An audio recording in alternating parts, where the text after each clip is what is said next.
preppers. I'm Abishai with the prepping team, and today you're gonna learn how to read a map. Why would you need a map? It has hit the fan. How are you gonna get home? How are you gonna get to that secret bug out location if you don't know how to read a map? So today you're gonna learn how to read a map, the legend on a map. Every map is different, and you need to know your north from your south, your east to your west. Today you're gonna learn. So come with me on this journey as we learn all about maps. All right, here we have a map. So this is just a general map of the state of Alabama.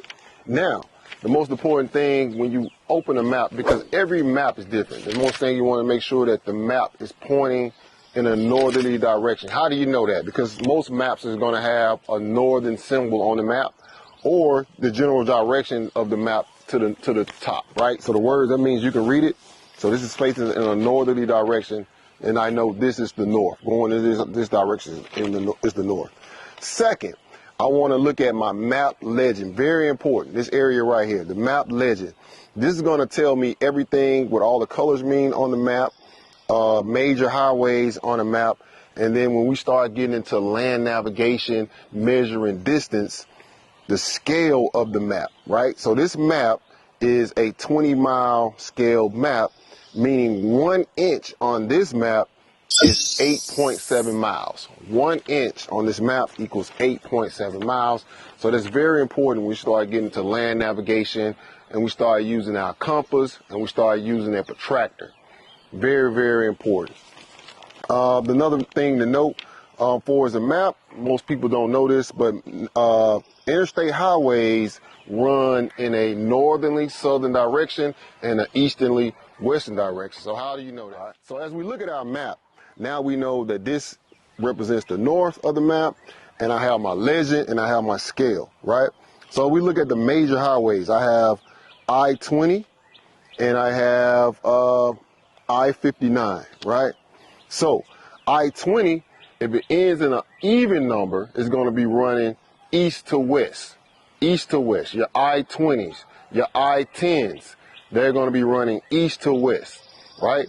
Your odd numbers, I-65, I-95, is going to be running from north to south.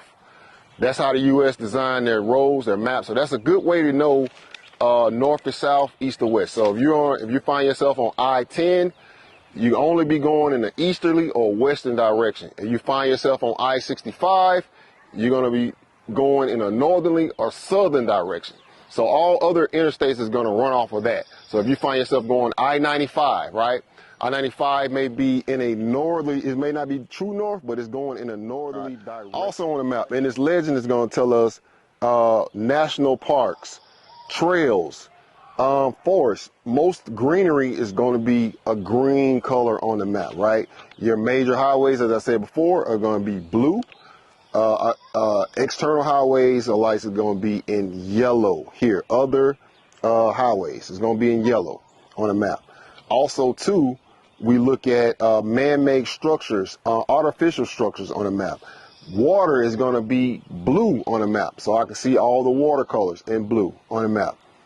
Right, so now I've orientated my map to the north, and I'm using my phone to say, look, okay, I know I'm going north, right? So how I know I'm going north on this compass is what we call putting the dog in the doghouse. Now, this compass is a little bit fancy, but you see the heavy green line on the top and at the bottom that rotates.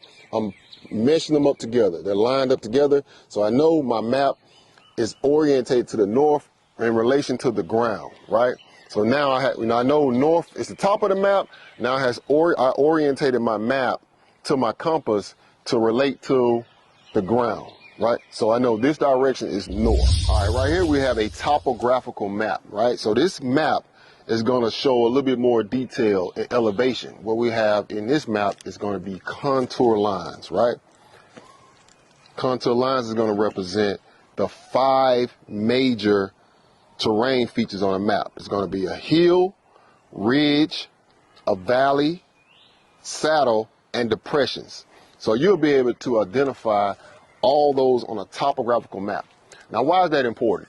In land nav, you want to know what type of terrain you're going through. Are you going to be in a hilly terrain? Are you going to be going down in a valley? Or are you going to be in a valley? So you'll be able to tell that on this type of map. And the contour lines represent elevation on a map, right? So you'll notice a hilltop will have a circle, and then outside of that is going to be elevation on the map. So y'all know that this area here is leading up to this hilltop, and it has a number by it, 3,250 feet. So I know how high that is, right? So today you learned about how to read a map, very basic stuff. What are major highways, what direction they run, terrain features on a map, learn about north, south, east, and west. Now we're going to start getting more advanced. You're going to need a protractor, handy dandy, and you're going to need a compass. So when we start plotting those courses and we start actually getting out here land nav, measuring distance from these two items, you're going to need them. Start measuring distance, you're going to need it in our next video. All right, I'm Abishai with the Prepper Team. See you next time.